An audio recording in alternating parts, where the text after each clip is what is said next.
Okay, thank you all for joining us. We're delighted to have you with us, and we also have at least 35 people who are watching this live streamed. And for those who are watching us live streamed, please feel free to email questions. And Samir, how do we have? They're emailing you directly? No, they'll send the questions to the live chat. Okay. All right, so if you have questions at any point for people in the audience and also for people who are watching this live streamed, please just enter the questions on the live chat, and then we will answer them. So we are delighted to have a terrific panel with us this evening. We have Bella Fishbein online, who's in California at Stanford. She is a graduate of our program, and she is the a managing editor of the American Journal of Bioethics. We have Randy Epstein, who is a physician, also has a master's in journalism and a master's of public health, has written 2 books, has written for the New York Times and for many, many other major publications. We have David Hoffman, who is a lawyer who teaches our law and bioethics class and has written for a wide variety of academic publications. We have Kyra Peck, who is also a graduate of our program. She has written 3 novels about bioethical issues. She's also written for the New York Times, for Popular Mechanics, for many other publications, and most recently she's launched a very exciting website that she's going to be talking to us about.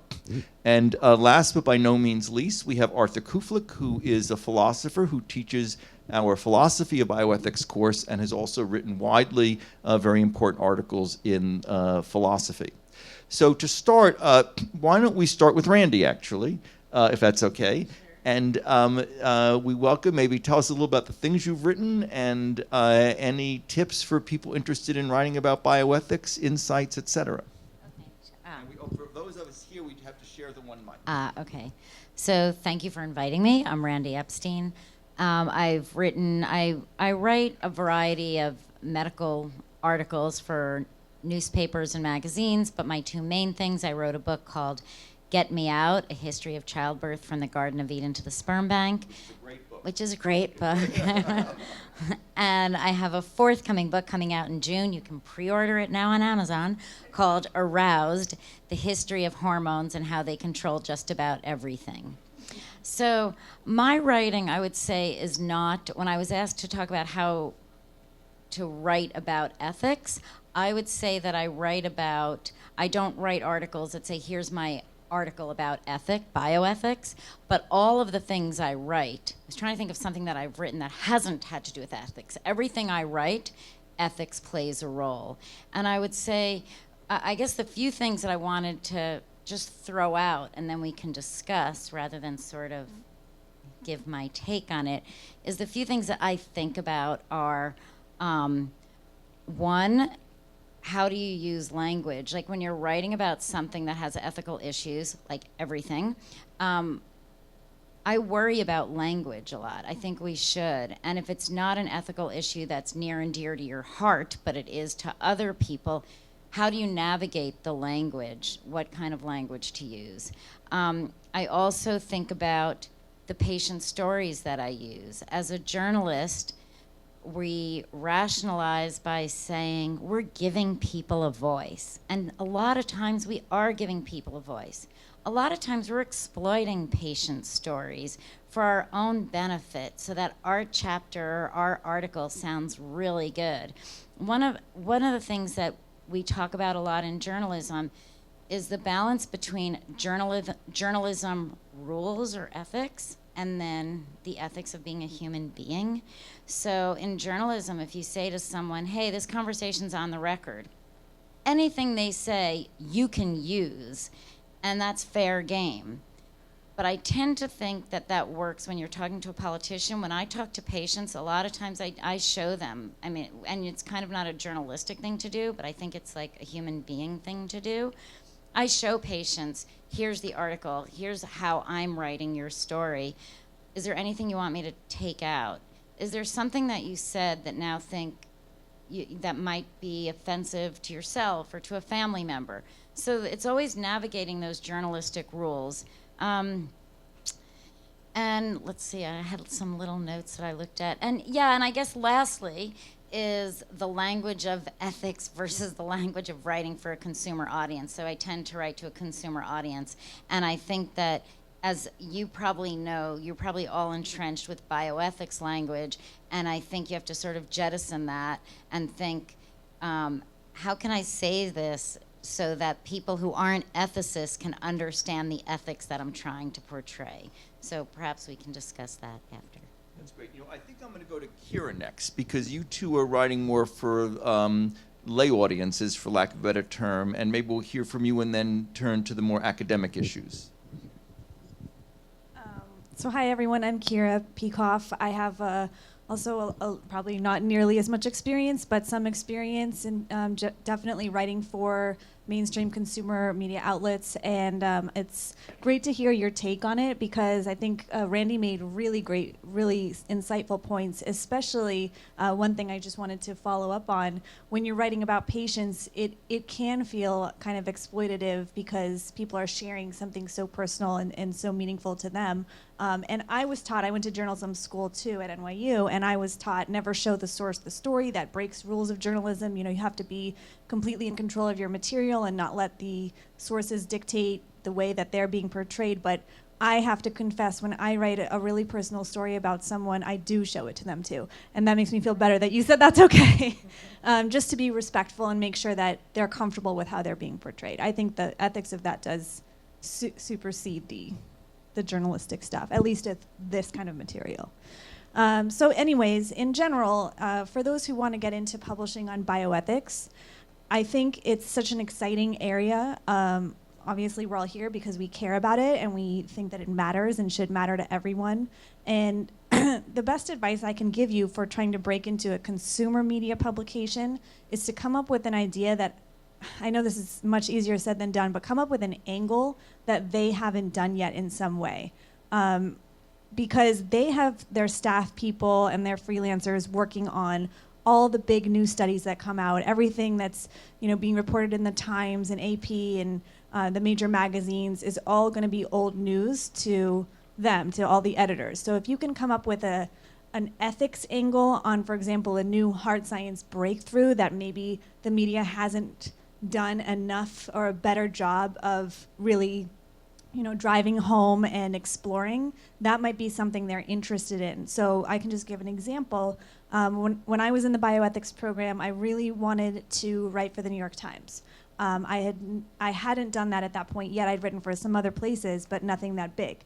And when I was in the program, I was learning about genetics.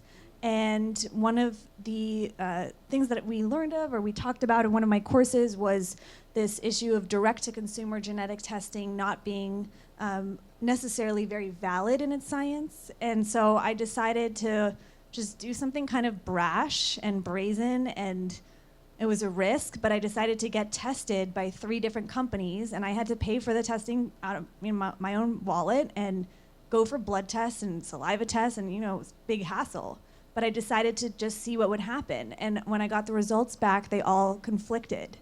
And it was kind of ridiculous. So I was able to take that to the Times, and I pitched the science editor cold. Like, he did not know who I was.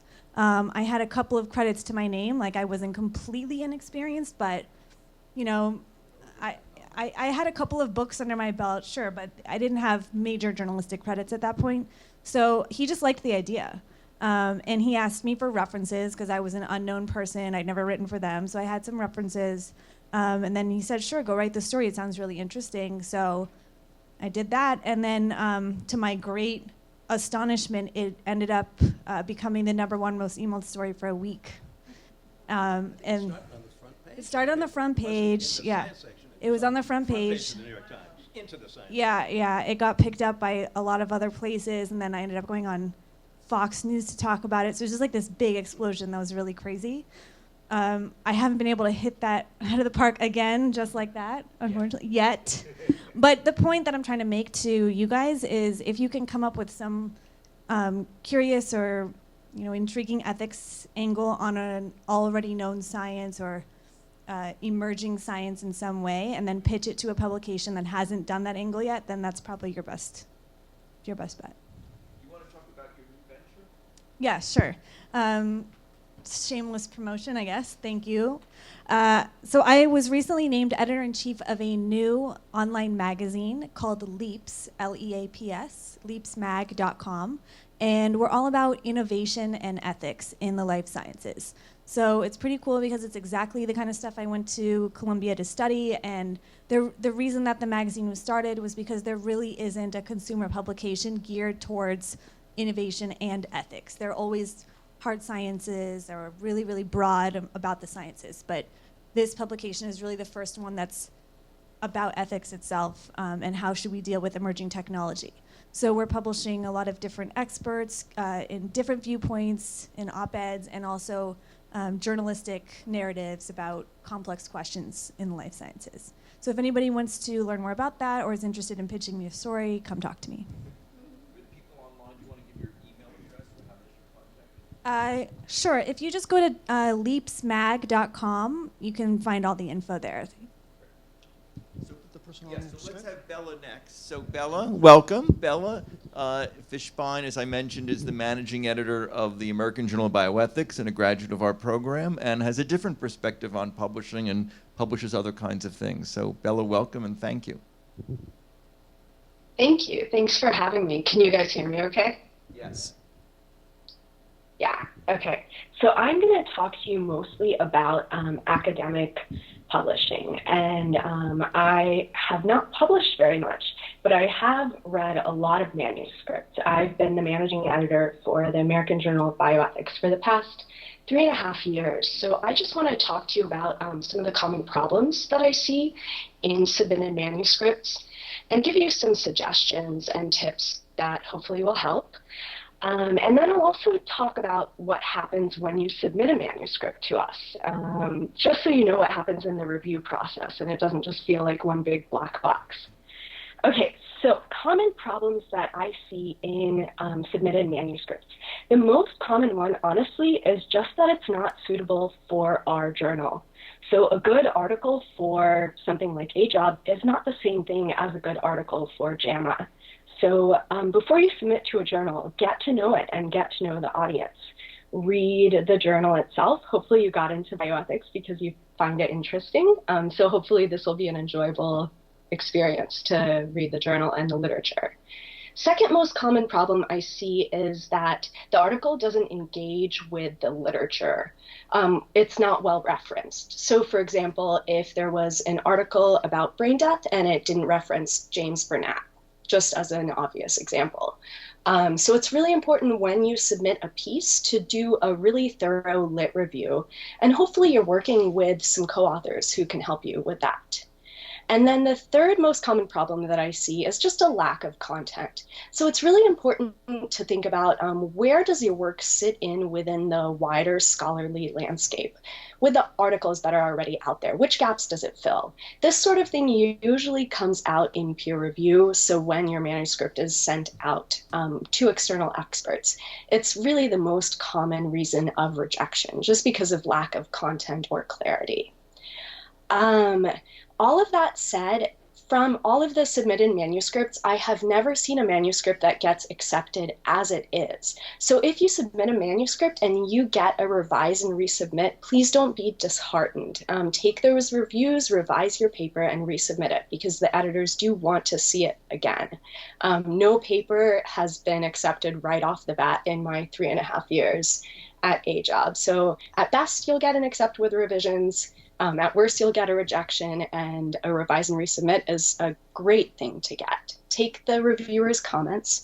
They're donating their time. Reviewers don't get paid. So they're donating their time to help improve your paper. So try not to take them too harshly and make the changes or respond to them if you don't want to make the changes and explain why. And then I just want to encourage you guys to reach out to editors if you have any questions. I read somewhere that editors are always looking for easy outs or they don't really want to talk to the authors, and that is absolutely not true. If you have any questions about manuscripts, just reach out to us. There's a great resource called Publishing Without Perishing. I think it's in the 3rd or 4th edition, but if you Google it, you can find it. It's got some great tips. So, last two sets of tips are just beginner specific tips. And I remember sitting where you guys are at right now, wondering how I'm even going to get published. It's a really overwhelming thing to do. And one thing that I see a lot of in students is that they submit their thesis as is. Usually if you're working on your thesis, you've got a lot of objectives that you're trying to hit, and submitting it as one paper for most journals is just a little bit too unfocused. So if you are interested in turning your thesis into a paper, usually you'll break it up into 2 or 3 papers just to make it cleaner and tighter and more focused. Also, I think that the number one tip I would give everyone is to work with a mentor or an experienced author as a co-author, as a senior author, so that they can give you advice on writing and resubmitting and revising, and also help you with the literature review and citations. So you're not in it alone. Work with someone else. So really briefly, and then I'll stop, just what happens when you submit a paper to us. So I'm actually the first person who sees your paper. I make sure that it's blinded. And then I look over it and I read it. And I would say maybe 1/6 of papers get rejected at this point. Usually it's obvious poor quality, or it's not a good fit for a job, or it's poorly referenced, things like that. If it seems like it's suitable for further review, I'll assign it to one of our 4 associate editors who each have expertise in different topics. And then they take a look at it and decide if they want to send it out for peer review. If they decide to send it out for peer review, it'll usually go out to anywhere from 2 to 4 external reviewers who are considered experts on the topic. And then we ask them to evaluate based on importance of topic, originality, quality, that sort of thing. We get those reviewers' comments back. The entire editorial team reviews them. The associate editor then makes a recommendation, and then the editor-in-chief and the rest of the editorial team review all the comments and make a decision. Again, usually it's revise and resubmit or accept with revision, so don't be disheartened. And then when you resubmit, it goes through the same process over again. So hopefully that helps, but I'd be happy to answer any questions that you guys have. Great, thank you, Bella. So next, David, is a lawyer and has other perspectives from his point of view.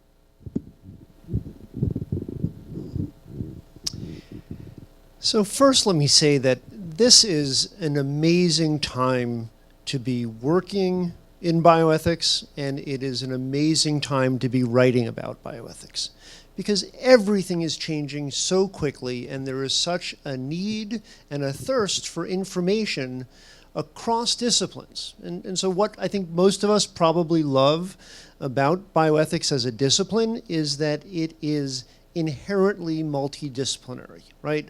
So you can't have a conversation about any issue in contemporary bioethics, and especially clinical bioethics, without looking at it from the perspective of medicine, philosophy, ethics, and law. And a lot of what goes on in the literature of bioethics is one of the disciplines explaining what's going on to the other 2 disciplines. And in doing that, we all kind of learn to look at our part of the pie from the perspective of the other 2 parts of the pie.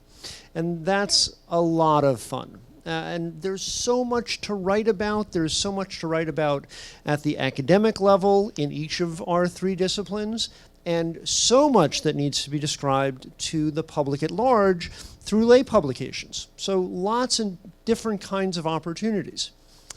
Question: how many of you are familiar with the recent publication of the success of a team of researchers at the University of Pennsylvania on the demonstration of the viability of an artificial uterus? Anyone? 1, 2, 3, 4. My colleagues, not a surprise. So the rest of you ought to be really, really curious about this.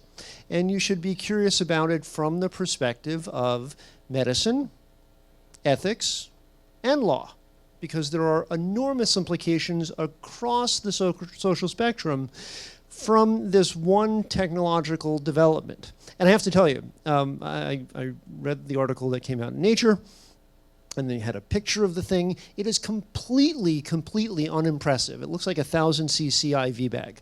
But obviously the technology inside is nothing short of miraculous. That needs to be explained by lawyers to doctors, by doctors to philosophers, by philosophers to physicians, and the whole world needs to start wrapping their mind around this idea. There are lots of other things going on in healthcare right now that have the same kinds of multidisciplinary ethical implications that we should all be excited about writing on. I've written in medical journals, legal journals, and ethical journals. I find them all really interesting. The tricky part is the tricky part of being in bioethics at all, which is simply remembering who your audience is. So, you know, you have to be careful about using medical terminology when you're talking to a lawyer. You have to be careful about citing philosophical principles when you're talking to a doctor, and especially when you're talking to a lawyer. Let me be candid. But that's kind of the fun. And everyone who participates in the world of bioethics in any way is somehow engaged in thinking about something that people in our other two disciplines maybe haven't thought about the same way. So you have something to say as a matter of course. This isn't true in lots of academic pursuits where it's all kind of linear. So that's a lot of fun. And you can be a lawyer publishing in a medical journal or in a philosophical journal, and you'll learn from that process more about how your discipline, or the discipline that you're writing from the perspective of, is viewed by people in the rest of the world. I had an absolutely wonderful experience that I hope you all get to share someday, and that was the first time I was professionally edited, where I submitted an article. It's actually something I was requested to write, and it was worked over by a professional editor. And this is a fellow who I just actually saw him in person for the first time. This is an article I wrote about the ethical implications of malpractice reform in the healthcare delivery system, because they wanted a lawyer's perspective on the ethical substance, the ethical content of the way we solve standard of care disputes. And so I wrote my article and I submitted it and I got it back, and it was covered in metaphoric red, and I took a deep breath and I reminded myself, I'm a practicing lawyer writing about ethics in a medical context. Don't take any of this personally. And I worked through all of the edits, and I learned so much. I pushed back on some.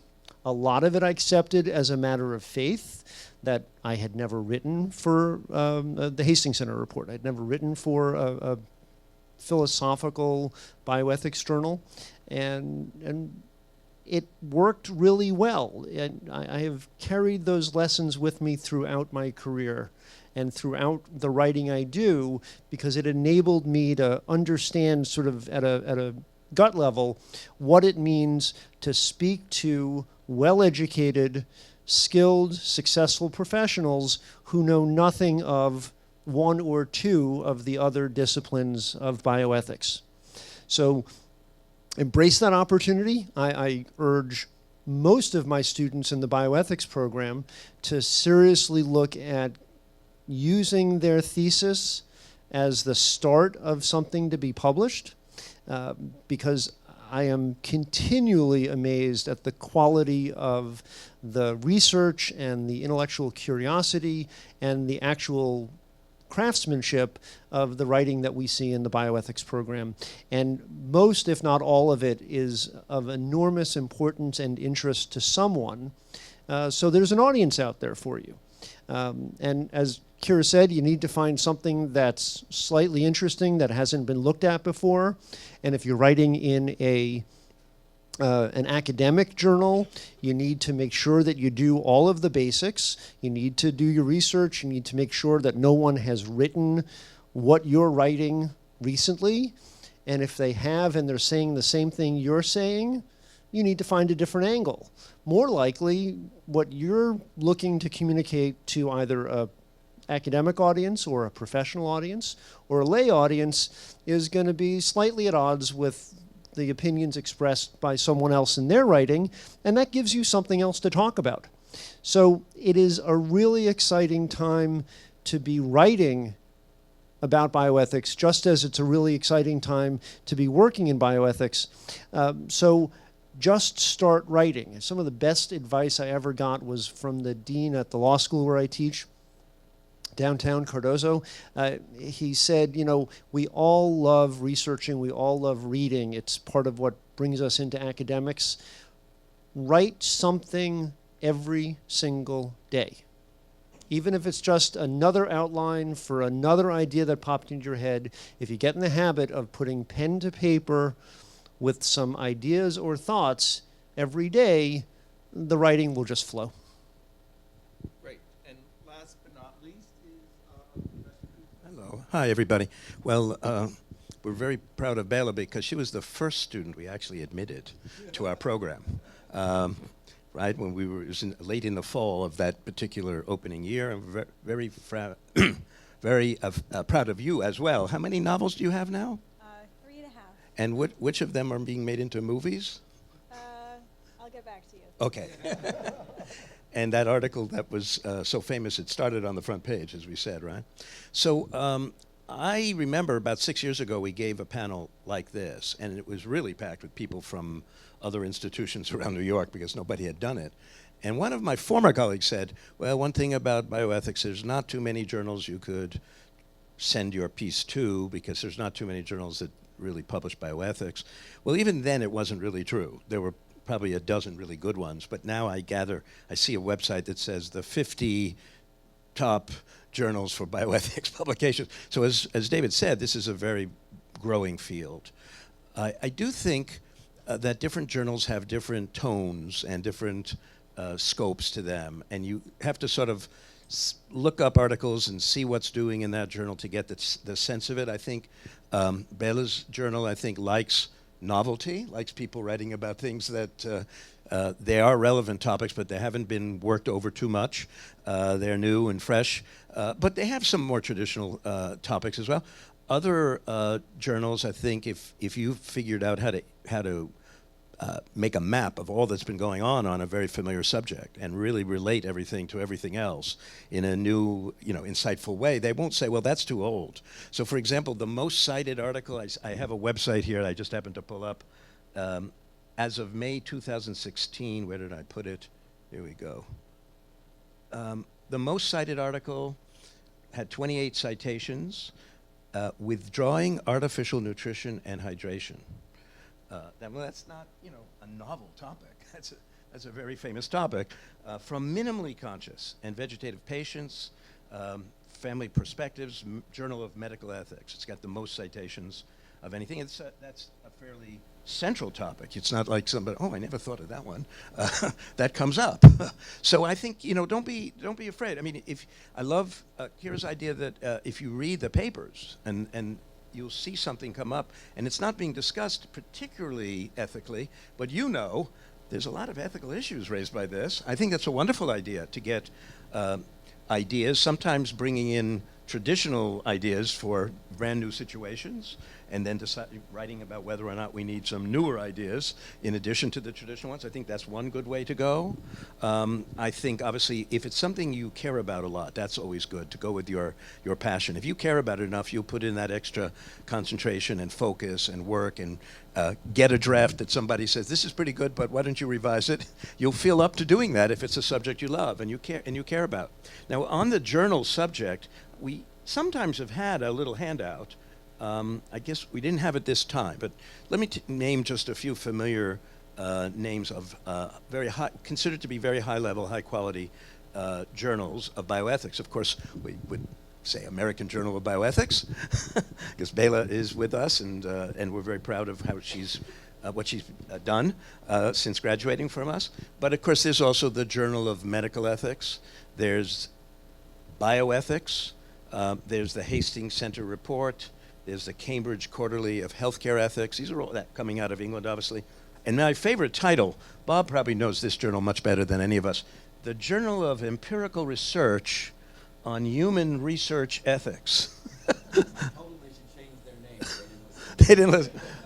Let's say that again. Can you decipher that for us? The Journal of Empirical Research. Known as Jerry. Oh, okay. On Human Research Ethics. So there's a journal that's publishing stuff where they do research on human research ethics. That's kind of meta level, isn't it, right? Okay, so that's a good one. But now, in my field, philosophy, and I'm sure David could mention legal journals that are more likely to have law and bioethics components to their, if not every issue, then frequently. But I'll tell you with philosophy. Of course, we've got the famous one called Ethics. It goes back to the 1800s. It comes out of the University of Chicago. We have the Philosophy and Public Affairs, which used to come out of Princeton. I think it may come out of Hopkins now. I'm not sure. You could definitely submit something to Philosophy and Public Affairs if it has a real bioethics content to it. They do that sort of thing. They do other stuff in social and political philosophy and public policy more generally. There's something called the Journal of Applied Ethics.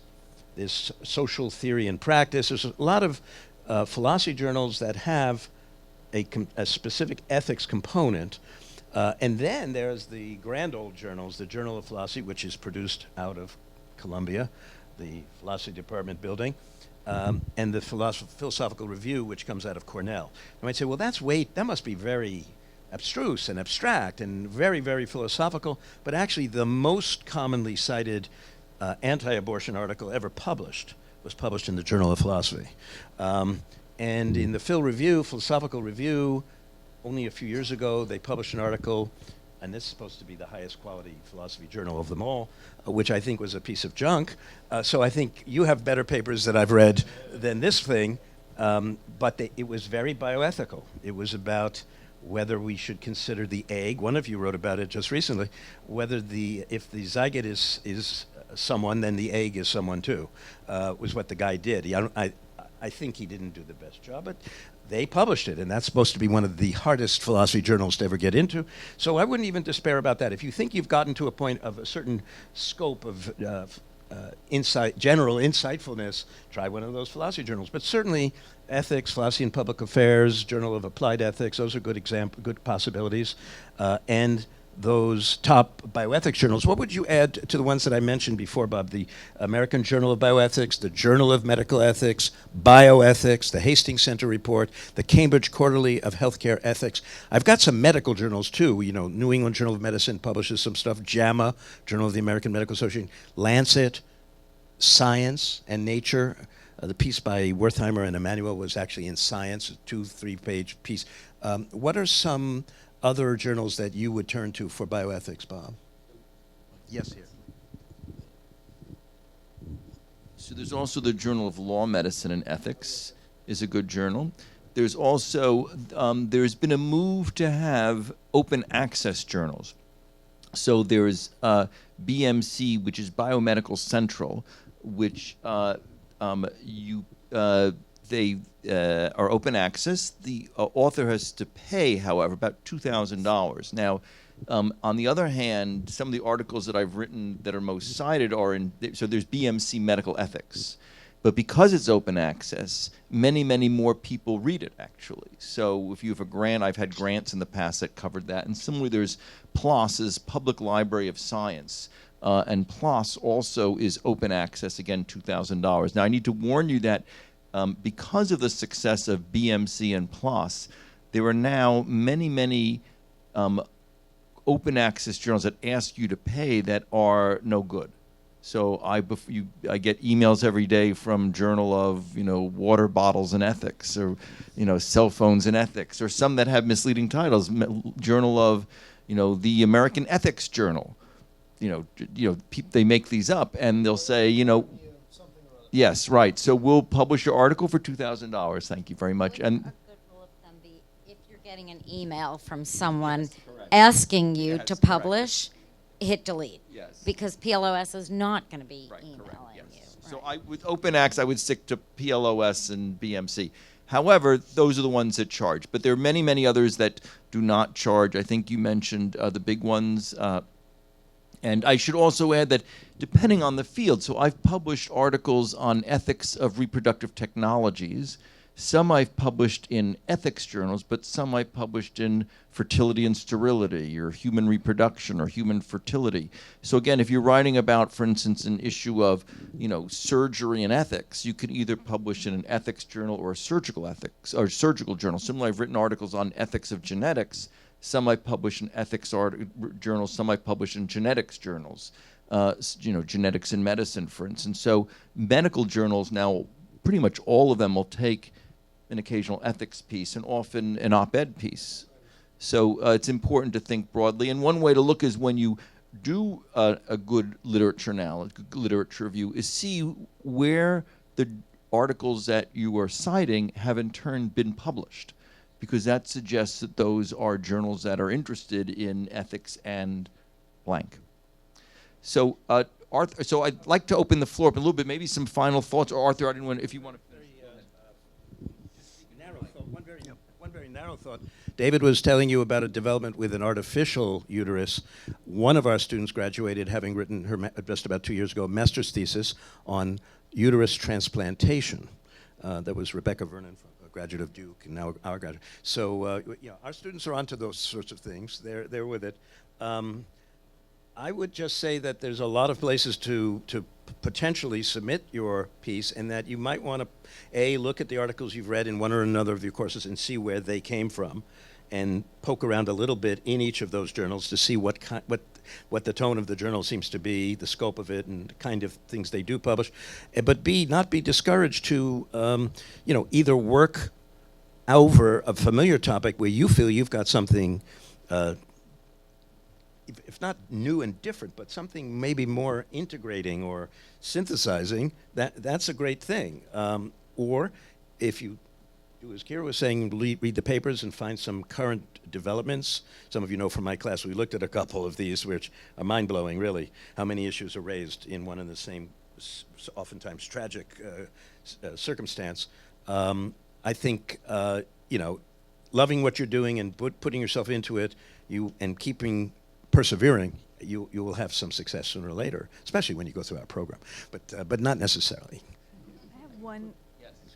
I have just one final comment. I was thinking about this as everyone else was talking, and this might help clarify things for some of you who might be interested in publishing in a mainstream media outlet. So I would say one of the biggest differences between approaching a consumer publication and an academic journal is if you're going the journalistic route, you need to humanize the topic in some way. It's not just going to be a theoretical argument that you're going to explore. You have to find a source who's going to be that story in some way, or elucidate it as someone living that issue or being affected by it. So just putting that out there.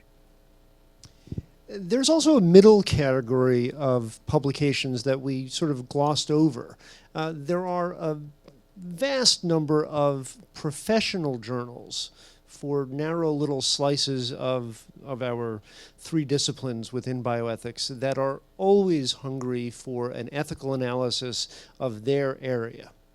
So, for example, if you wanted to write about extracting sperm from brain-dead patients for later insemination of a recipient, which I have written about.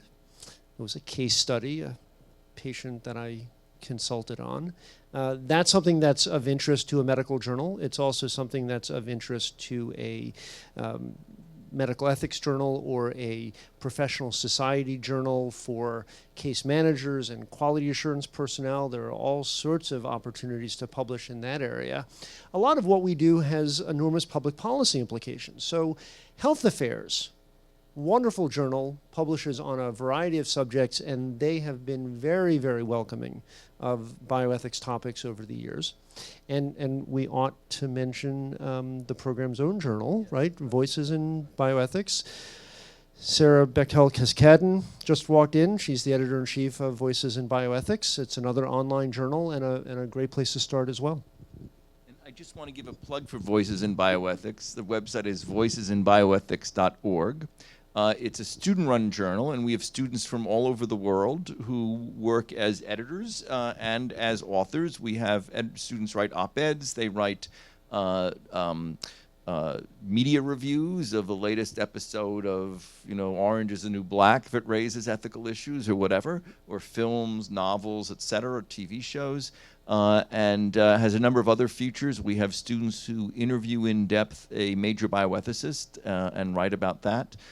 So I'd encourage you. We have students, also junior faculty, others who write for them. The first year we had 56,000 independent hits. That was about 2 years ago.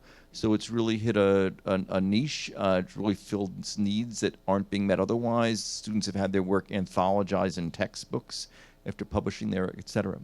So I'd like to open the floor up to questions. So we have people online if you want to ask a question, and people here.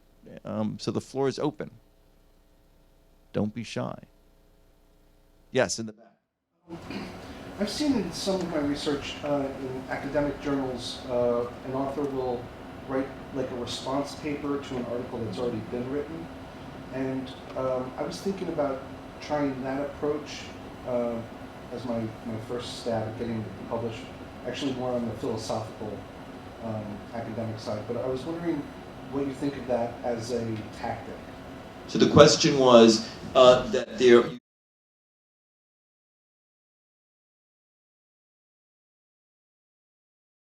as a tactic. So I think it's a very good tactic. And often many articles are written against other articles. And there are also letters to the editor, which is another good way. And I want to put a plug-in actually for A Job, has a wonderful series of responses to target articles. Mention that? Sure. Whole reason why A-Job got started was because bioethics is in and of itself a conversation. So every article that we publish, we send it out for a commentary call, and anyone can submit a commentary proposal on the article. So we'll publish a set of commentaries, anywhere from 6 to 15 sometimes. So if you're ever interested, please submit your proposals. Yes, and we've had a number of students who've been quite successful at that and then get published in a peer-reviewed journal. Let me see if Arthur or David, or others thoughts about writing a response to. There are enormous opportunities to write letters to the editor. That's a good way to get your feet wet and just go through the process of drafting something for a professional or an academic audience. You can write op-ed pieces. That's a whole other interesting experience. There was an article in the Times, I don't know, a year or two ago that set me off for some reason. And I wrote a 2 or 3 page response, and it turned out they decided to do a whole, opinion reaction column. So they had 5 or 6 people's responses to this one physician's article. I should warn you, my thoughtful 3 or 4 page response got edited down to, I think, 7 sentences. But it fuels the conversation. So I think that's really important. And lots of times, things that you've written for your thesis are an appropriate op-ed piece to bring those ideas to a broader audience. And now there are all sorts of online magazines that I'm guessing would be really interested in that kind of content if you can personalize it. And I will add that we are actively seeking op-eds on relevant current topics in bioethics that could have interest to the average educated reader. Questions? Randy, I didn't give you a chance to respond on a second round. I don't know if you have any additional thoughts, having gone first and then heard everyone else's comments. In terms of the question? Or anything. Or just anything. Any other comments other people made. No, I mean, I think what I was going to say, but Kyra said it so well, in terms of if you're writing for a lay audience, because that's what I know better. And I guess just rephrasing exactly what she said is, and I always tell my students, think story, not topic, which is the same way as humanizing, is people want to read stories and think about what grabs you. It's always the story. Or like your book was all stories, but the topic was genetics. So we want to read the stories. So sometimes it sounds easier than it is. All these things come up with a new angle. It sounds easier than it is. So I would say that. And the other thing also that Kyra had said, which again, it sounds obvious, but a lot of times it's not. Read the publication before. It's so easy to be like, wow, this might be good for popular science. Even though I've never read it, it sounds like it would be. Like whether it's the academic journal or a non-academic journal, it takes time, but I would spend a day, if you think you have an idea from your thesis, just like drown yourself in all these publications, kind of relaxing, just read all of them. And you'll be surprised to see what they haven't covered, because you assume they have, or that everyone has a style and they tend to do the same kind of pieces, but that's a good thing. So then when you pitch, you can get right into what their style is. Yes, Kyra. Yeah, just going off of that, that's great advice. And one last thing I just wanted to mention too is to know the tone that you're going for and the tone of the publication. So, for example, Slate is very snarky, and they like their pieces to have a voice, whereas the Times is very straight, and you shouldn't have personality really in those stories. So just get a sense of whatever publication you're pitching, what kind of tone should you use? We have a question from one of our online participants. So it's a question from Courtney Alessandro. She's asking, for Kia and Randy, how did you make the leap from journal articles to books? Did writing journals help in getting a literary agent? Well, I never did journal articles, but I had to make the leap, I guess, that everyone does from not being published to being published.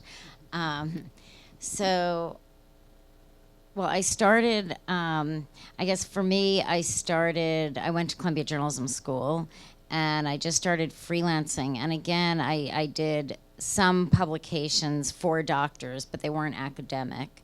And it's pitching, it's getting rejected, it's just having the time to keep sending it out. And you wish that somebody would come to you and say, we're looking for you to write on this subject, but it just doesn't happen. So it's coming up with ideas, and if it gets rejected one place, sending it off to another. So it's a lot of that. Then I was fortunate enough, I was living in London, I got a job at the Associated Press, and so then I was doing a lot of quick turnaround news pieces. It was quick in those days because the internet didn't really exist, so we thought we were really fast when we had like 10 hours. We had 5 or 6 hours, not 0 seconds, what people do now. And I think even those hard news things, like it's lovely to say I want to write a book or want to write these long pieces. Doing short, hard news pieces actually does improve your writing because it teaches you to be focused, it teaches you to write simply. So if you're reading these bioethics journals, a lot of people aren't reading those bioethics journals. Those can feed your ideas. So I would say you have to remember that editors from publications, they're not immersed, except for like the New England Journal of Medicine and Lancet. They're not reading all these journals. So what you think everyone knows about, they don't. So there could be some breaking news in some Journal of Endocrinology or some, that's not even obscure, but some of these very focused journals can give you ideas. And then in terms of articles to book, I guess it's the same, maybe it's the same for you as well. I kept having these ideas of, I want to write longer about this, I want to write this book. And I have to say that, again, the bummer part of writing is you actually have to do it. You actually have to sit in front of a computer and write, and rewrite, and look at really lousy first drafts, and then just keep doing it and think it might never get published, but you just keep going through it.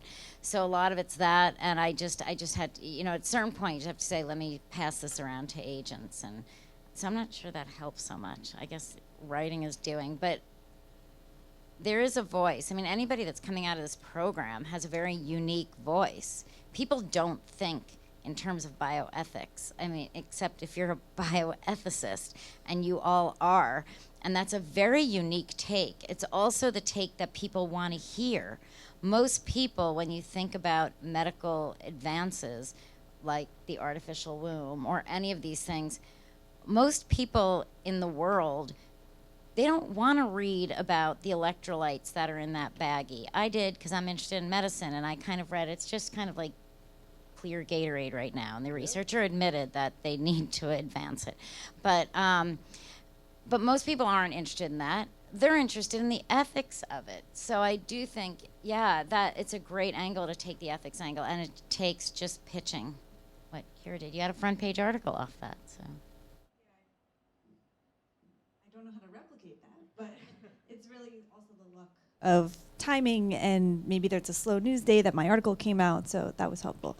But as far as the question goes about books and journalism together, I actually wrote my books first, so maybe that was the reverse of probably most people, but it's probably not that relevant to most of you because I write fiction, so my books are suspense novels.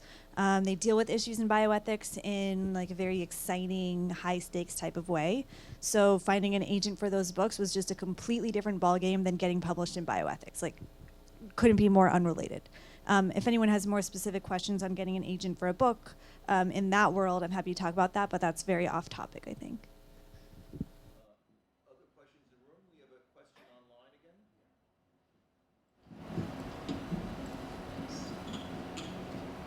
So this is a question from Liz Stokes. She asks, I think, or it's actually a comment, but maybe you can speak to it.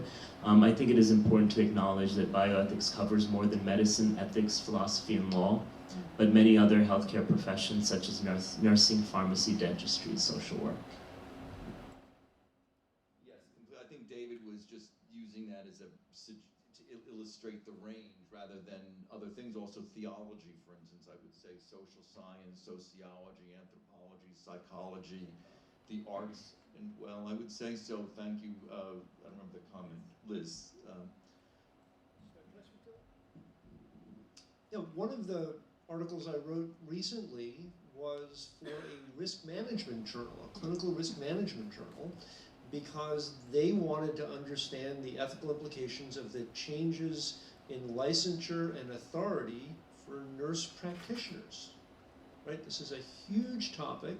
It is already having substantial impacts on the staffing patterns for the provision of healthcare, and it's only barely gotten off the ground. So those are those professional journals in every imaginable discipline that are very curious about how they ought to be guiding their professions and their individual behavior as norms, professional norms, ethical norms change. That's part of the game. And that notion that Randy spoke to of taking academic publication and making it relevant to other professional audiences or a lay audience is enormously important and a real opportunity for all of you. I'm a huge public radio fan, so I listen to Radiolab and This American Life incessantly. And some years ago, I realized what the sort of unifying theme of Radiolab is. They read academic journals.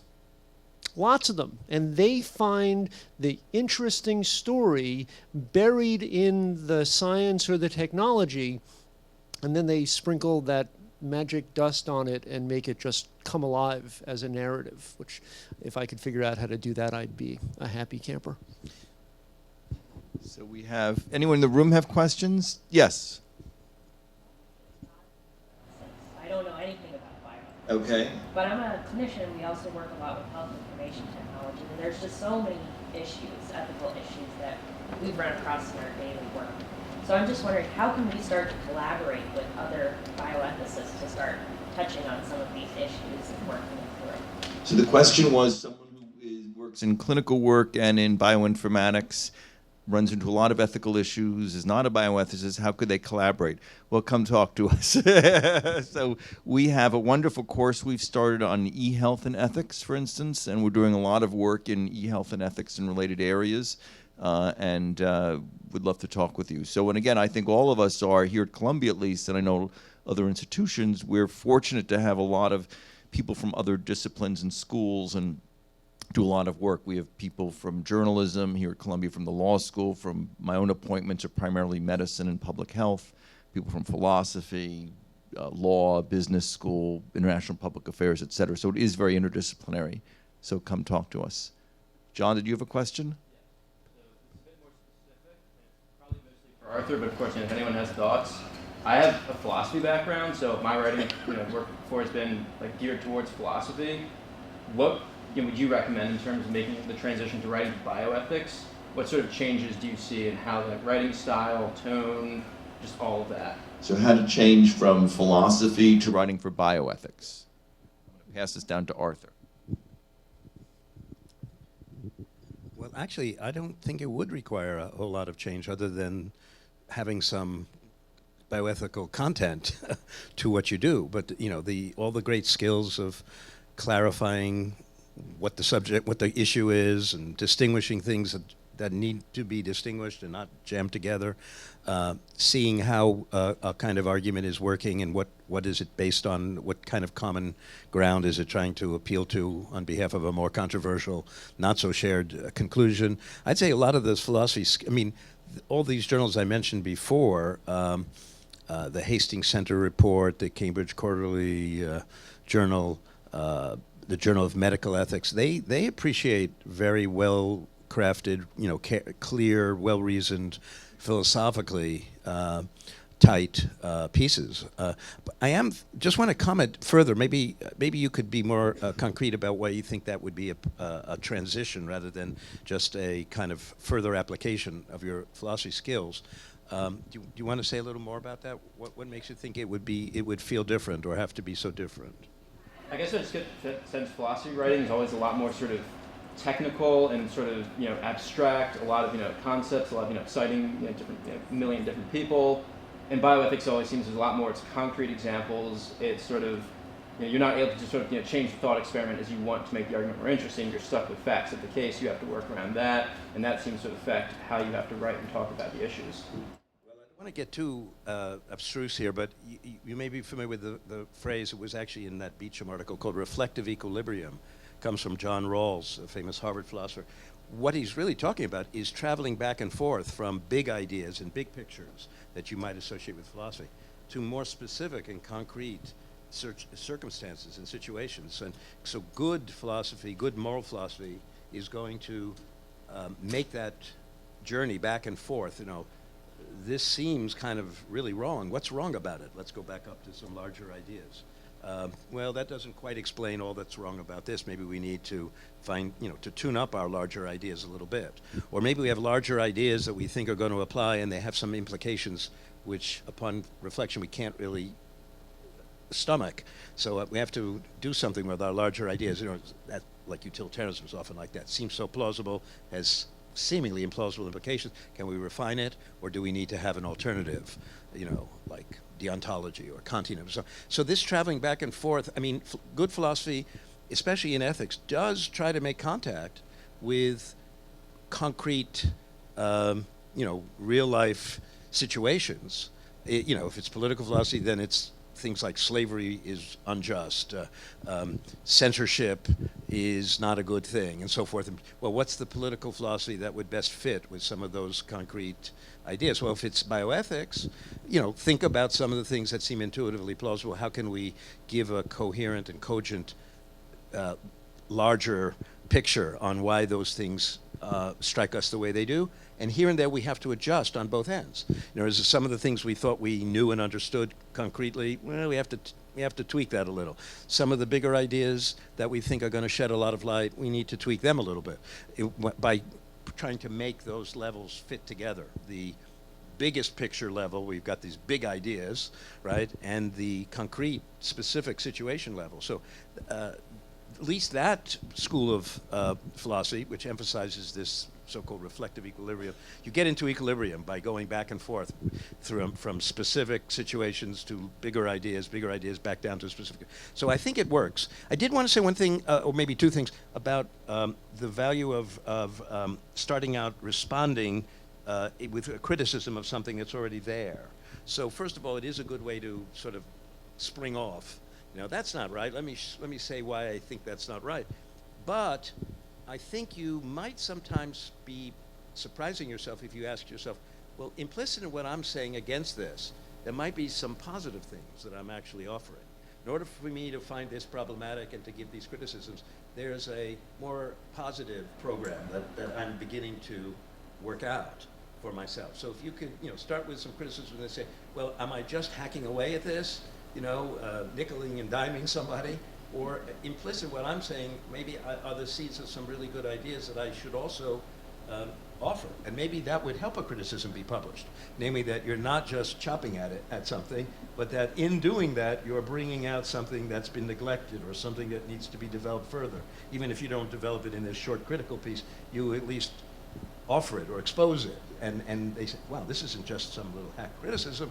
This is an important criticism which is pointing toward some other idea. So ask yourself if when you are critical, 'cause that's a natural thing. I don't believe this. Why is this person writing like this? And what's the problem here? Where do they go wrong, in my view?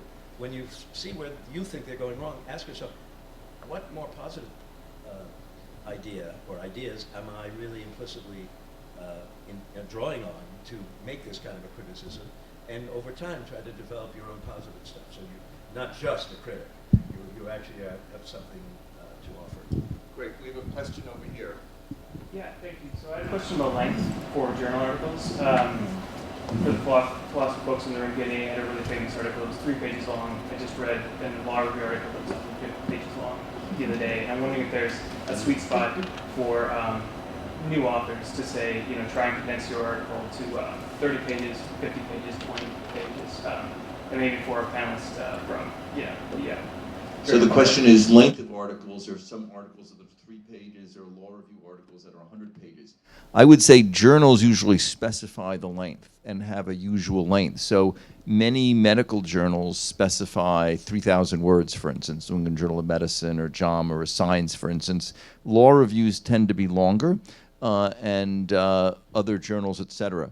So I'm gonna we only have 3 minutes left. So we have another question online, and then I'm going to have each of the panelists answer your question with other details, and then answer this question, if that's okay. So this is a question from Erwin Kalgoa. Is the impact factor an important aspect to consider in order to choose a journal to submit a manuscript to, especially in a multidisciplinary context when writing about bioethics? So I would say yes, you should look at impact factors, but the problem is that the higher the impact factor, the harder it is to get published. So the New England Journal of Medicine is a very high impact factor and may accept only 5%, if that, of publications. There are journals that have an impact factor of maybe 2 that may take 50% or something like that. So I'm going to have, we just have a minute or 2 left, but I'm going to have Bella talk on impact factor and length, and then maybe have each of the panelists give a final word responding to this gentleman's question about length or other issues. So Bella, do you want to go ahead? Sure, yeah. I just wanted to add also with the philosophy question, I agree a lot with most of Arthur's tips. One common problem that I see in philosophy papers, and I hate to pick on it because I am also background in philosophy, but they are typically not very well cited. So usually a great piece of advice to turn a philosophy paper into a bioethics article is just check out your citations and check out the citations that other articles in that journal publish. As far as length goes, so I encourage all of you guys to check out the Publishing Without Perishing handbook. It's available for free from ASBH, or if you Google it, you can find it. And it's actually got a list of all of the bioethics journals on there. And it says who the editor is and what their length requirements are. And I think it prints a mission statement from each journal or something like that. So check it out. As far as impact factor goes, it really depends on what your goals are within publishing your paper. Of course, it matters if you are trying to have an academic career or any sort of career. But with publishing, once you publish, then it becomes easier to publish a second time. So you can find out all that sort of information online, as well as people talking about impact factor and the importance of it. Great. Okay, so I'm just going to go down the line here and have final thoughts on these or other questions, if any. Yeah, I would say in terms of impact, and I think this can go, I know academic journals have the little impact factor, but I would say even for consumer publications, people kind of know the New York Times has a broader audience than maybe some obscure online publication. We tend to say when writing for, when aiming for a consumer, aim high, then get rejected, then go to the no one, aim for the high impact. If it fits your audience, again, don't aim for somewhere that it's not your tone, you haven't written that tone, it's not the audience, but go for it. And then you can go lower, lower, lower. But if there is an obscure publication that is willing and is letting you write something that you're comfortable having your name on, I think that's crucial too, especially now everything is online. I think there's a temptation when we all get frustrated, we just got rejected from here and we got rejected from here, and then you kind of really want to get published, and some sort of kind of obscure place is like, but if you don't mind molding it this way, and part of you at that point might be less like, fine, because I just want to get this published. The problem with having, it used to be probably when we were starting out that if you ever did write for some obscure publication, it was a print thing that nobody saw, and you could say you wrote for it, but no one saw it. Now it doesn't matter how obscure that place is, it's going online. So you really have to think about what you're putting your name to. We had an instance a few years ago at Yale where students were writing, and I think it was like a bioethic-y kind of thing. I don't remember the topic, but they got swooped away on this one side, one inaccurate side of the argument, and they wrote it in what they thought was just like some nothing online student publication. Well, it got read, it kind of went viral within some sort of medical ethics community who were irate. And these students were just like students on campus, and we had to have this meeting and then be like, no, it's no longer, it's kind of sad, it's no longer the time that you can do a student publication and it's in print and people could say, oops, you guys made a mistake. Oh, well, do a better job next time. Everything is out there.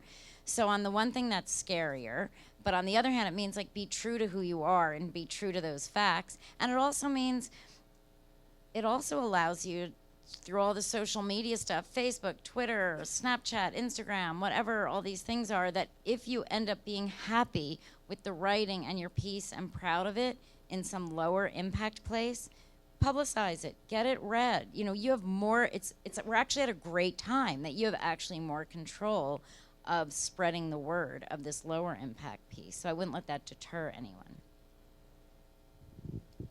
Just start writing.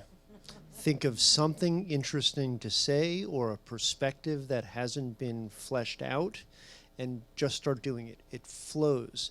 As much as we read, and we read a lot, the number of people who have ever written anything for public consumption is infinitesimal. 0.5% of the human population has ever written anything for public consumption. So just do it. It's a lot of fun. Just to bring up one last thing, a topic that Randy touched on, rejections. So I mean, honestly, rejection is the writer's life. So if you guys are starting out in publishing and you get rejections, then you're a pro. So just take it in stride. It happens. I've probably gotten, anywhere from 30 to 50 rejections for my book stuff. I've gotten rejected by all kinds of publications. A story that I had rejected by a magazine was accepted by the Times in another instance. So, you never know who's going to like your piece or who it's right for. If you're getting the same exact feedback from everyone, maybe you need to revise. But just because a couple of places reject you, don't lose heart. That reminds me of an elderly relative of mine said that his doctor said, if I get up in the morning at my age and I don't feel any discomfort whatsoever, I'm not alive. So you're saying if you're a writer, if you're taking David's advice of writing a lot and letting it flow, you're going to get some rejections, right? But you have to keep at it. So to this question about impact, I can't really speak too well. I do know some philosophers have said the following to me. It's not my style. They said, I'm going to publish this idea 5 different times in 5 different places, meaning find some angle that's essentially the same article, but somehow you approach it from this angle or from that. I don't exactly agree with that. I've erred in my career by putting too much in any one article, but the fact is that you just don't know. I mean, if it's really good, it may even rise sooner or later from the less prominent or prestigious one. But the length issue, of course, first of all, you don't have so much of a choice. The journals have their own idea about this. But if you think you've got something that you would do a good job on in 30 pages, but you've got a journal that only does 4 pages, then don't go for that journal. Find the journals where you feel the proper length to do what you want to do is a length that they publish in. Okay, so how do you know whether it's enough? Here's a gimmick for me. That same guy who said he was going to publish in 5 different places, his idea was write what you write so that if your worst enemy was reading it, they wouldn't be able to knock it down. They'd have to tip their hat to you. I think that's too paranoid a standard. But I do think a good standard is this. Imagine somebody who's really intelligent and really interested but doesn't know anything. And you show them what you've written. I mean, they're a good friend, they're good-willed, they want to help you. See whether they say things like, this is very clear and I'm learning something. This is very clear. I didn't think about that issue before, and now I realize it's important to think about it. Or this is really interesting and you're persuading me, I think. In other words, take a very intelligent, motivated person who is on the fence, doesn't know what to think, not your worst enemy, right? And see whether, does this make sense to you? I mean, am I reaching to you? Now, of course, some of these journals are more technical. There's some technical background. So again, maybe you'd have to get a neuroscientist. Maybe you'd have to get a clinical psychologist. But in philosophy, sometimes we think just a very intelligent, ordinary person would be good enough for this purpose. So ask yourself, how much do I have to say to make this speak to people who I respect for their intelligence and their ability to get into something that they weren't into before? Does this come alive for them? Or is it a little too stiff or stodgy, a little too overwrought, or a little bit, I need here and there for instance, an example. Like a picture's worth 1,000 words, sometimes of, for instance, or let's consider this scenario. By way of bringing out what's at stake here. So, I think clarity and cogency are the standards, and each topic requires different lengths to meet those standards. It was Aristotle who said something like that.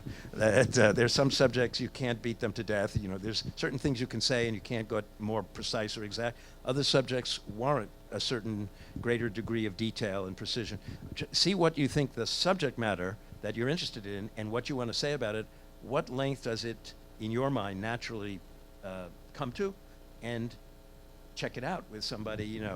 I'd love your opinion about this. Tell me if this reads for you in a way that you find interesting, or ask me some questions. So maybe I can tune it up some more in light of where you are telling me it didn't make sense, or I know what you're doing, but it's not persuading me. Whatever it is. I mean, it's good to have a kind of interlocutor, whether that's a real person or your imaginary friend. What's his name again? The bunny rabbit, and what's that guy?